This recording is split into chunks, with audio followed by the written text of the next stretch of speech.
So Nebula has added a new system that will give you stats, attributes, and combat power in the game, which is called the artifact system. In this video, I'll be covering how to get artifacts, what they can do, and everything you basically need to know about artifacts. So let's jump into it. So the first thing first, the artifacts you can see on this tab. You guys have probably seen it already.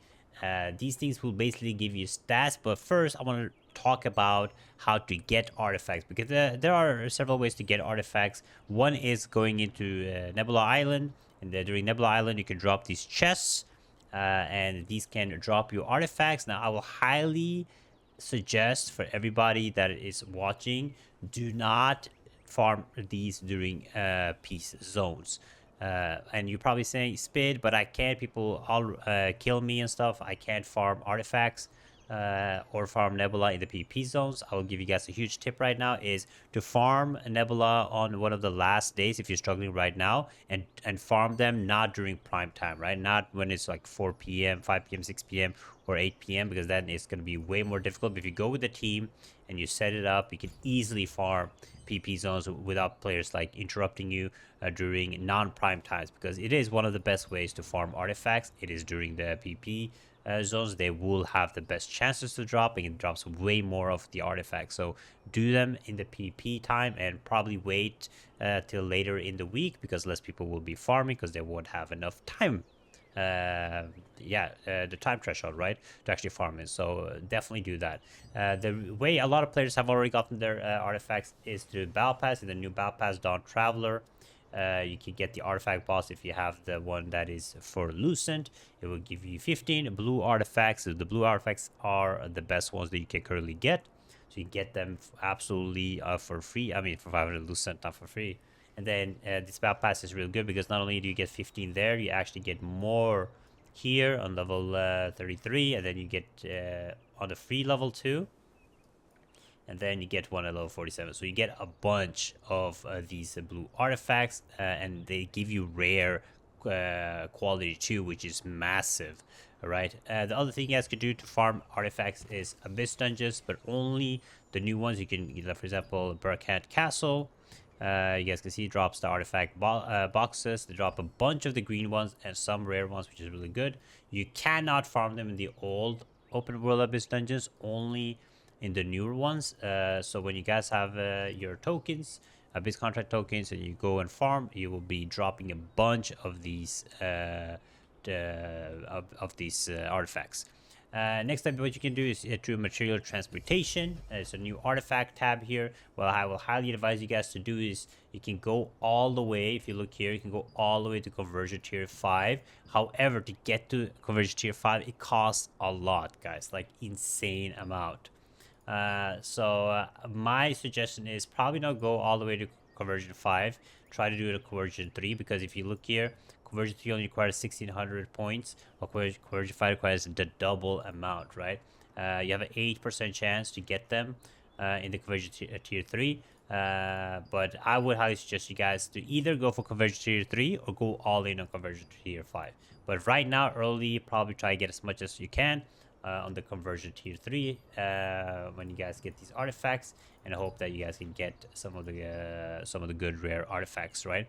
One more way to get them is through the new NPC, the Nebula Merchant. Right here, you can get it through the rare artifact bundle. I will highly suggest you guys to not do this. This is not worth it. You should first buy out this precious blessing pouch. I will be making a full guide on Nebula Island and the best way to farm, and the best way to grind, the best way to obtain stuff, all that stuff, right, in a separate video. But right now, you can get it here. If you have bought this one out, it's better, in my opinion, to buy out this one next, instead of trying to go for the rare artifacts. In my opinion, our rare artifacts are not worth it currently from the NPC. We'll get them a bunch from other stuff, so don't do this. So these are the ways you can get the artifacts. Now let's talk about what the artifacts are. So you have an artifact tab right here, real quick. Artifacts does give a CP increase, for people are wondering. This is my CP right now, 53, and when I put on my artifacts, it will increase to whatever you have, right? So it gives a huge boost in your combat power. Not only that, you will have green artifacts too, and blue ones. You want to try to equip blue ones because they are definitely the best. It takes a while to get the blue ones if you don't have the battle pass or stuff, but try to get the blue ones. I haven't gotten my solar stones ones yet, but it's basically RNG, right? However, they give you a base stat. Like this one has undead bonus damage. It's not really good, right? So usually I don't want to be using this, so I will go. But it's the only one I have, so I have to equip it. But basically, you want to look at the main attributes. Now the traits or these attributes, they don't, you can't swap them or change them in any type of way. So this is one of the best stats you can get, a star on each. When you don't have a star, it basically means that your attribute is a lower. Let's see if we can have, I can give you guys a good example here. Evasion one, where is it? Ranged evasion. Yeah, here we go.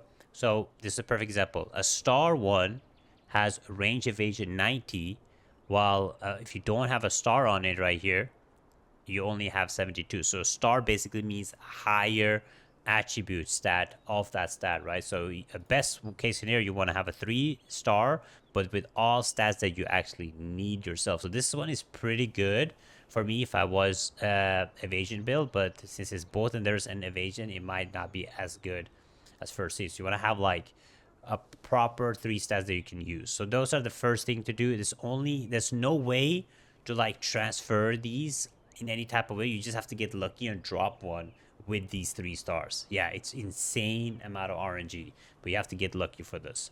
So that's the only way to get this. So either through transportation or whatever, you just hope that you get a really good one. You cannot upgrade the stars in any type of way. Currently, at least, there's no way to do it.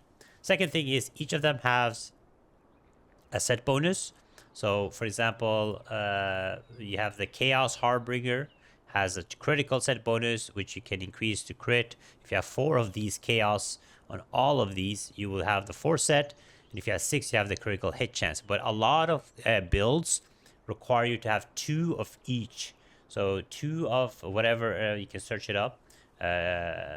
It's way easier to obtain 2, but some classes will also use like 4 set. Like for some classes, the 4 set is really good, the 6 set. But mainly, I've seen the builds I've seen is usually 2, 2, 2. But it's up to you. You have to check out your class, and the way to obtain them is the only way you would know, right? So you want to try to get 2, 2, 2. Don't have like, you lose out on a bunch of stats if you have 1 of each. So right here, for example, it's worth it for me if I have either one of these. If you have a Forsaken one right here, let's see, do I have a Forsaken one? No, I don't. But if I had a Forsaken one, I could get the 2 set bonus, right? Or if I had a Deathless if I had a Deathless here, I could get the 4 set bonus, but I don't. So this is the way they work. It is very RNG. You cannot upgrade them. Again, like I said, you can't transfer any stats or any type of way. It is complete RNG. You just have to get lucky and hope to get really good bonuses, right? We kind of have to look at the bonuses that they currently give. But yeah, that's basically the artifact system. It is pretty straightforward. It is very grindy, of course, a lot of luck involved, but there are many ways to farm it currently. But don't waste, like I said, during anything on the NPC. I will be making a Nebula Island guide very soon, but hopefully this made it easy for you guys to understand the system. Thank you guys for watching. Check out this video right here, and I'll see you guys next time. Bye bye.